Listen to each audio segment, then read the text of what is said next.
Newcastle Fans TV. Hello everyone, welcome back to Newcastle Fans TV. It's finished here in the must-win game for Newcastle United. Newcastle United 1, Watford 1.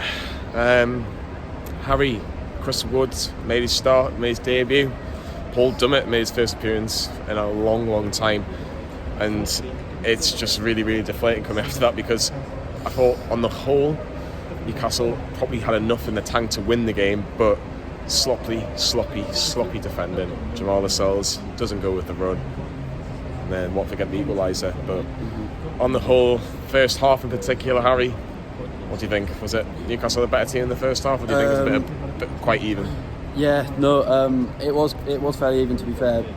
It was mostly us, but it went through periods. We started the better side definitely for the first 5-10 minutes, and Watford had a couple of good breakaways. He didn't really have many shots at that point, but first half did look fairly even. ASM was so sloppy in the first half.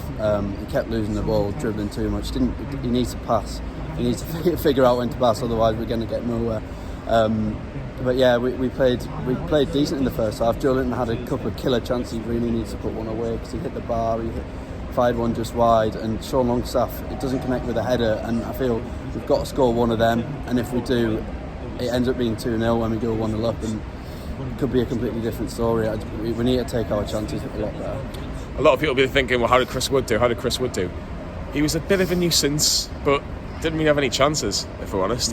He caused a bit of a problem at the back, which Watford had to clear for a corner, and he won a couple of free kicks, but he didn't really have any chances on goal of note. Like he was just a bit of a nuisance all in all. But yeah, I really don't think he impacted the game that much. Like he's there and he's a presence, but I was saying this throughout the game, we can play the long balls up to him, but you need someone standing off him to collect the ball. He can't do it all on his own, and I felt for him a bit, because I don't think the team have fully adapted to him yet. 100%. Look, that'll come in weeks and months to come, but deflating that he probably didn't think he was going to get a goal today.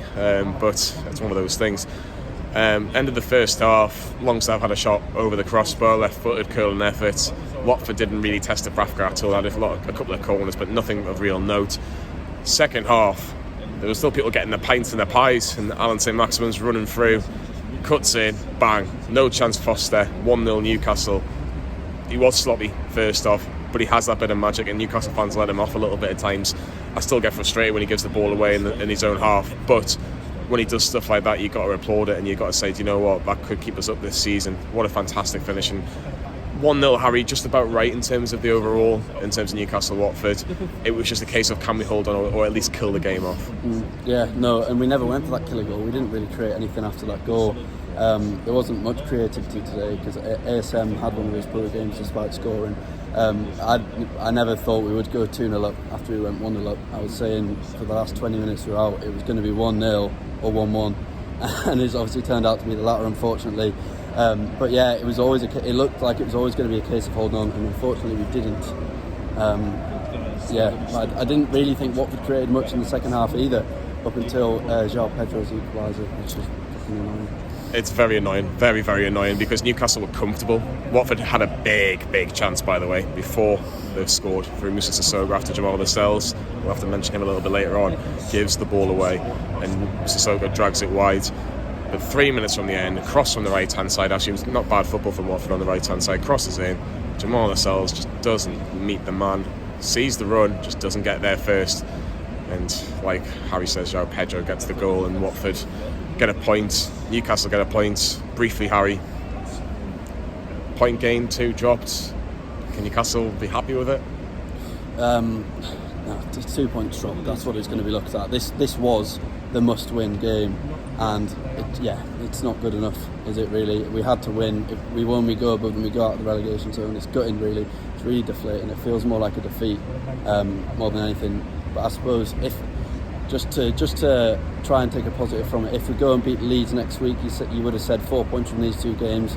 It kind of would balance it out a bit, but then it'd still be frustrating, because realistically, if we beat Leeds, we could have got 6 points. Frustrating. Very frustrating. That's going to probably be the tagline of this. Frustrating. Very frustrating. We've got the last word later on tonight, and then it's Leeds, another must-win game. And there's going to be a big interview coming. I'm not going to give away who, but we've got a very big interview with someone that is very, let's say, important in regards till January transfer window. We'll have to keep that in mind for later on. Let's finish here. Newcastle 1, Watford 1. Like and subscribe to Newcastle Fans TV, and we'll see you all very soon.